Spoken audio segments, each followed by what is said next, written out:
Hi everyone. Today we're going to walk through a case study that follows the seasonal changes in mood and behavior of an individual, and how nutrition plays a major role in those changes. This is the story of Ziba, and how her symptoms shift from winter to summer, and what that tells us about seasonal affective disorder, or SAD. Let's start by meeting Ziba.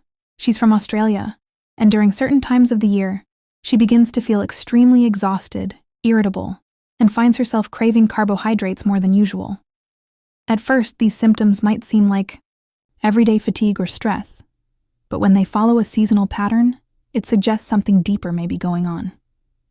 So this raises the question, is Ziba just being lazy, or is there actually a biological explanation behind how she's feeling? This is where the nutrition team comes in. By looking at her symptoms through a scientific and nutritional lens, we can better understand what's really happening in her body. Seasonal affective disorder, or SAD, is a type of depression that occurs at specific times of the year, most commonly during the winter months when there is less sunlight. It affects mood, energy levels, sleep, and even eating habits, making it much more than just feeling down during colder seasons. During the winter, individuals with SAD often experience patterns such as oversleeping, overeating, and social withdrawal. These symptoms can make daily functioning more difficult and can significantly impact overall well-being. In contrast, during the summer months, symptoms can shift in the opposite direction. People may experience trouble sleeping, a decreased appetite, and even increased irritability or aggression. This seasonal shift highlights how strongly environmental factors can influence mental and physical health.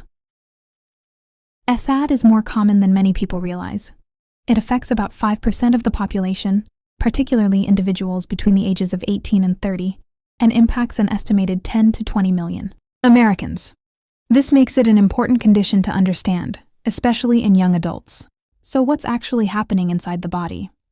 SAD is closely linked to disruptions in serotonin levels, melatonin production, circadian rhythms, and vitamin D synthesis. Reduced sunlight in the winter can throw off these systems, leading to changes in mood, sleep, and energy. One noticeable effect is an increased craving for carbohydrates. Carbohydrates can temporarily boost serotonin levels, which helps improve mood. This is why individuals with SAD often turn to carb-heavy foods during the winter months. It's the body's way of trying to self-regulate. Proteins also play an important role. They are essential components of all living cells and are involved in neurotransmitter production.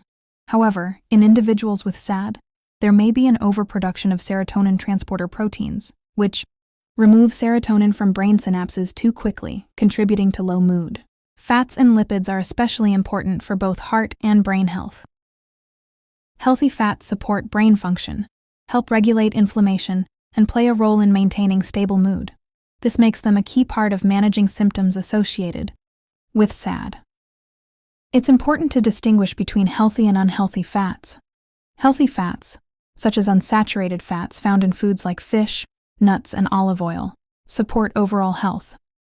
In contrast, unhealthy fats, like trans fats and excessive saturated fats, can negatively impact both physical and mental health. Water-soluble vitamins, including B vitamins and vitamin C, are critical for neurological function and mood regulation. Research shows that both dietary intake and supplementation of these vitamins can have positive effects in preventing and managing depression, including SAD. As the seasons shift into summer, Ziba begins to feel relief from many of her symptoms. With increased sunlight, her circadian rhythm stabilizes, serotonin levels improve, and overall mood and energy begin to return to normal.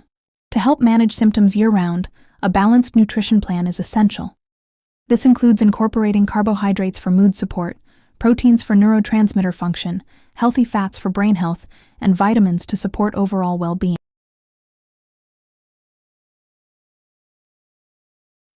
Came up with a nutrition plan for Ziba.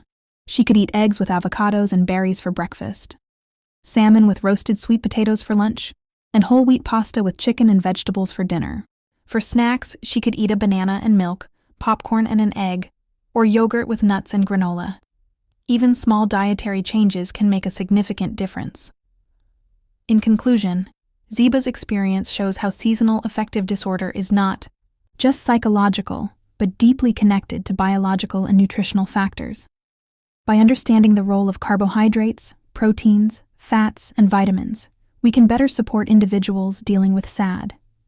With the right nutritional strategies and lifestyle changes, symptoms can be effectively managed and overall quality of life can be improved.